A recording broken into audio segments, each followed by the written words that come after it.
Divorce is a subject that's been very near to me ever since I divorced, my ex-wife divorced me, and I went to church after that, and the churches were telling me that because she divorced me, I had done something wrong, and therefore I couldn't be a pastor. I couldn't marry again. I was never allowed to marry again, and all sorts of these things. And it reminded me of the Good Samaritan, how you can help a person, but the church has laws, and the laws say you can't do it. And that's why the two religious people didn't help the fallen man. Someone else did. The Samaritan did, who was the enemy at that time of the Jews. So Jesus was trying to say, you help people regardless of basically what the church says. With divorce, you can have 1 + 1 = 2 in an equally yoked marriage, but the two become one.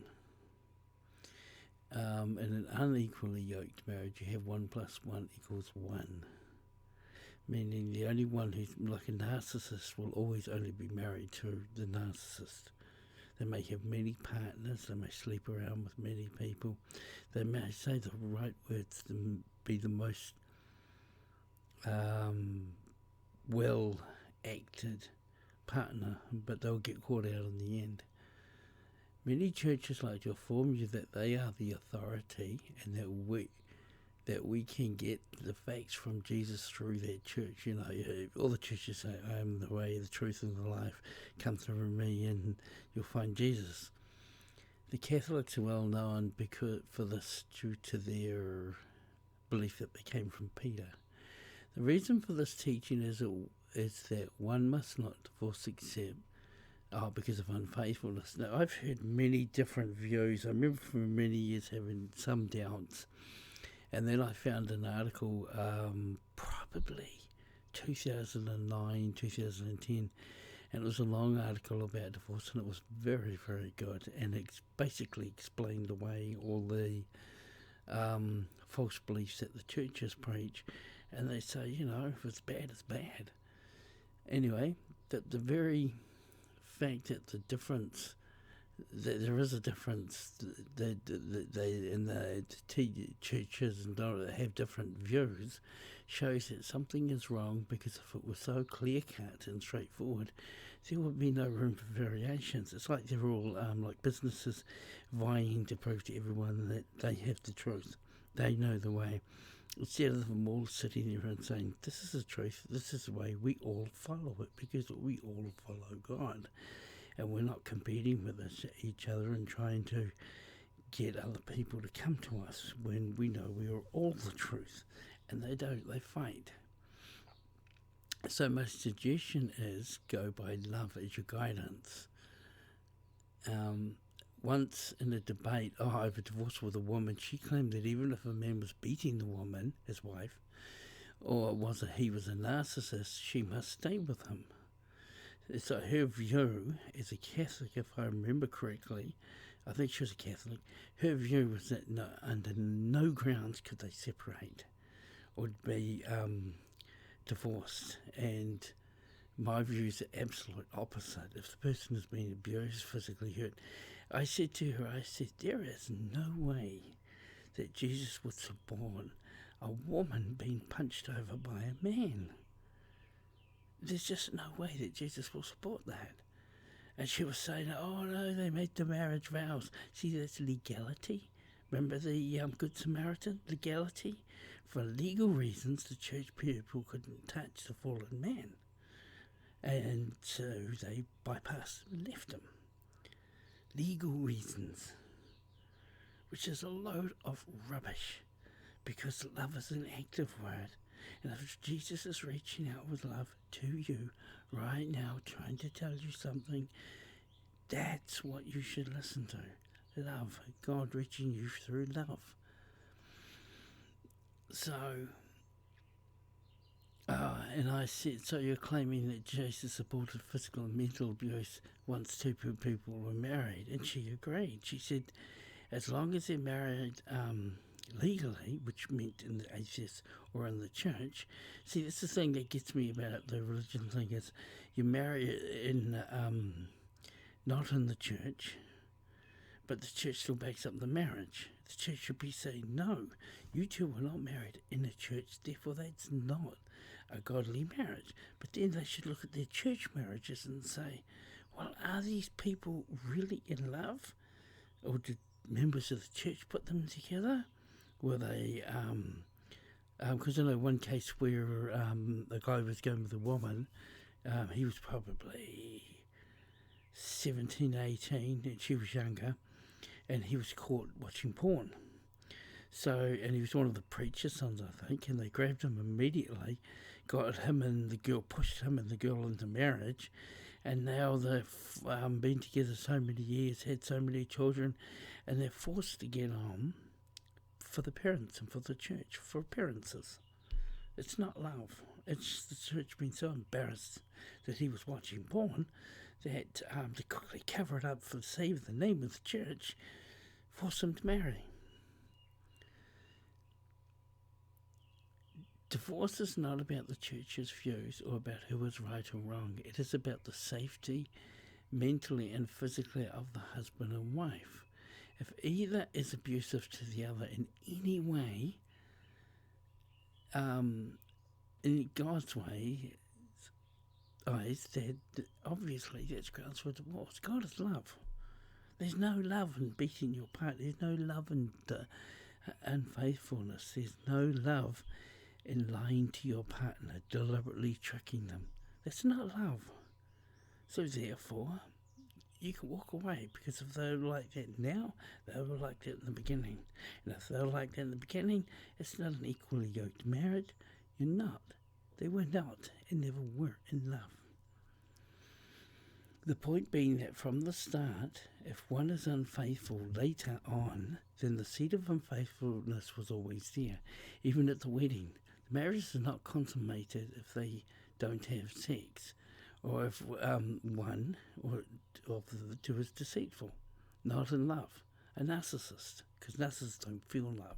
They betray it, they act it, they say that they're in love, they say the right words, they give the right gifts, they act the part. But soon enough the victim will know that the person they're with is not in love, because narcissists cannot feel it. It's like cuddling a rock cardboard when you finally realise that the person you loved all these years doesn't love you and never did. And you realise that you're not cuddling love. It was only you giving the love to that person. That person never gave love back to you. But you've only just discovered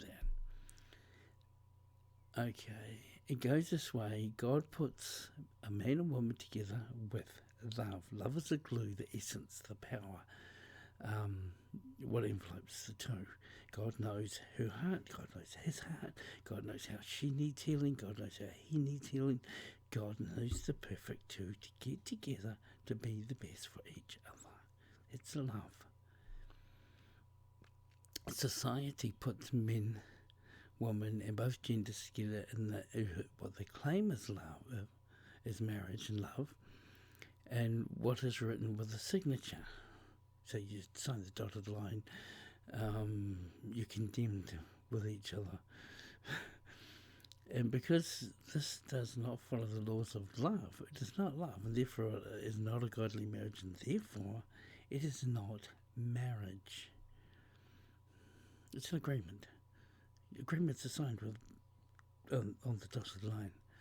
These non-godly marriages are agreements, and an apathetic marriage that assumes that it is a loving marriage. It's an agreement, a partnership, whatever, but it's not marriage. If either the male or the female is unfaithful, the divorce is clear. If one is lying from the start, then the marriage is not real.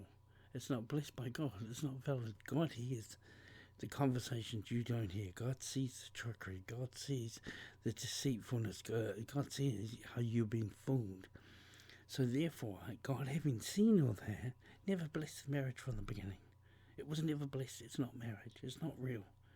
You're just in some fake agreement with someone who keeps claiming it's real, and to keep you there, trapped with them.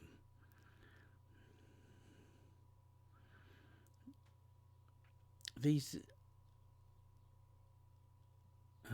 what I'm getting at is that only if the two are in love and were put together by God, then it is a spiritual godly marriage.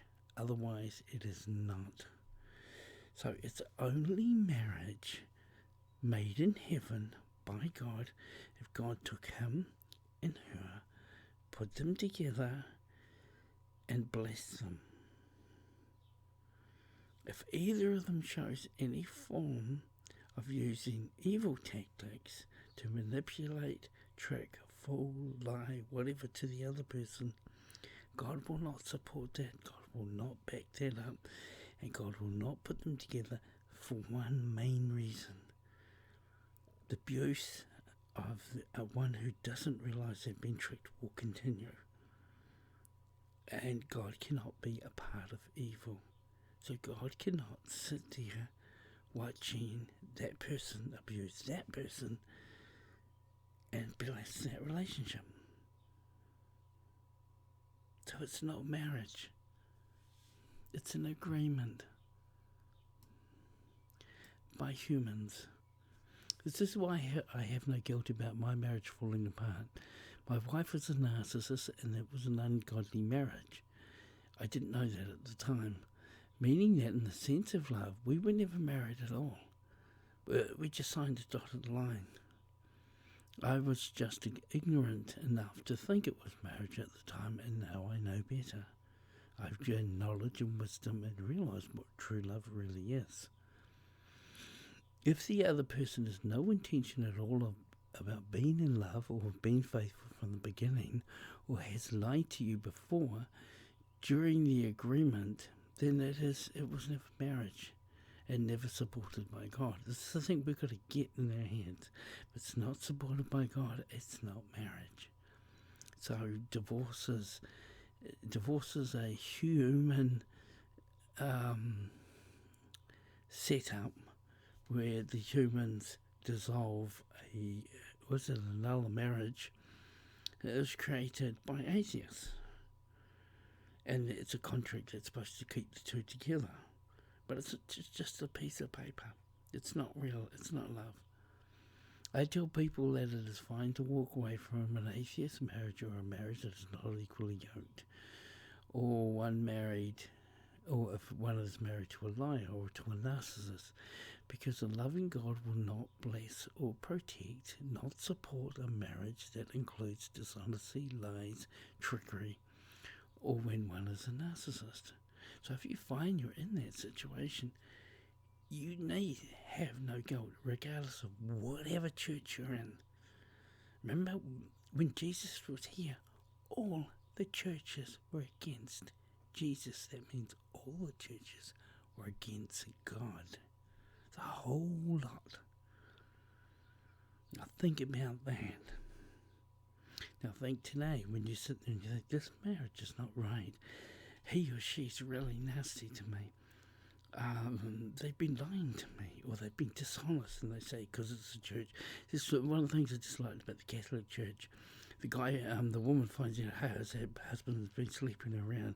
So the church, and I've seen, not just Catholics, I've seen Protestant churches do this. They quickly get the two together to keep them together. And the reason they keep the families together is because they know if they break up, often when they break up, they stop coming to church.